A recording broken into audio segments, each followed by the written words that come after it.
Anda kembali di Profit, dan saat ini kita akan melihat bagaimana konsep circular economy yang telah diterapkan di berbagai negara, terutama di Eropa ini, menjadi cukup besar. Nah, akankah circular economy ini diterapkan di Indonesia?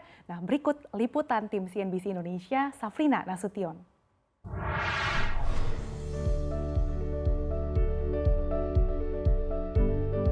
Circular economy. Konsep ini telah diterapkan di berbagai negara, terutama negara-negara di Eropa. Konsep ini mengusung prinsip use, return, and make. Konsep circular economy adalah konsep inovatif dan revolusioner yang menentang proses manufaktur dan konsumsi tradisional.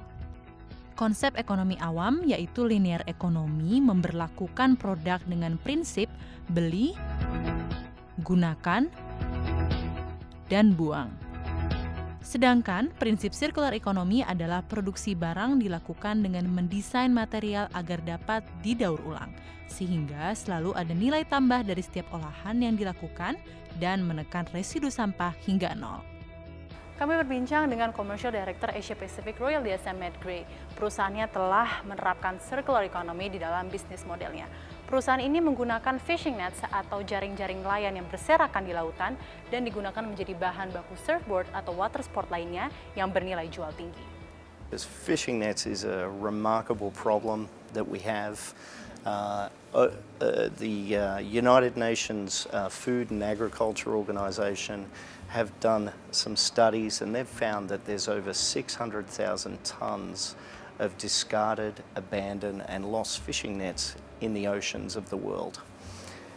One of our responsibilities is to try and pull those fishing nets out of the ocean and repurpose them and give them a second life and at the same time do a great job of cleaning up the ocean environment. Sure, there is a cost to implementing new economic models, but what's more of interest to the parties that participate is that this can have the ability to be at least a US $1 trillion economic cost advantage at least by 2025. So the opportunity is there.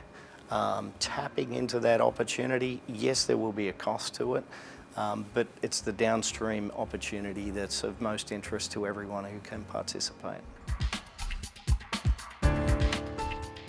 Berdasarkan data Kementerian Lingkungan Hidup dan Kehutanan, Indonesia menghasilkan sampah lebih dari 65 juta ton per harinya.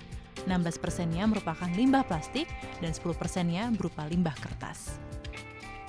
Perpres 97 tahun 2017 mengenai kebijakan dan strategi nasional menegaskan bahwa Indonesia memiliki target pada tahun 2025, 100% dari limbah dapat dikelola dengan baik, terdiri dari 30% pengurangan limbah dan 70% penanganan limbah.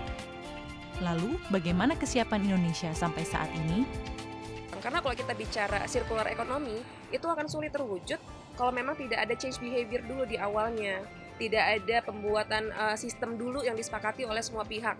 Dan itu meliputi dari pemerintah, kemudian perusahaan, sampai nanti masyarakat yang akan melakukannya gitu. Karena kan sekarang ini udah banyak suara-suara yang zero waste movement, kemudian zero waste lifestyle. Nah, kurang lebih itu sebenarnya prinsip circular economy juga gitu loh. Konsep circular economy sangat krusial diberlakukan karena dapat memaksimalkan efisiensi penggunaan sumber daya dalam menopang ekonomi berkelanjutan dan kondisi kehidupan di masa depan.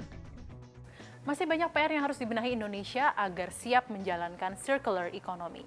Investasi pada seluruh sistem industri dan yang terpenting, pola pikir masyarakat untuk siap berpartisipasi dalam konsep ekonomi ini. Tim Liputan CNBC Indonesia.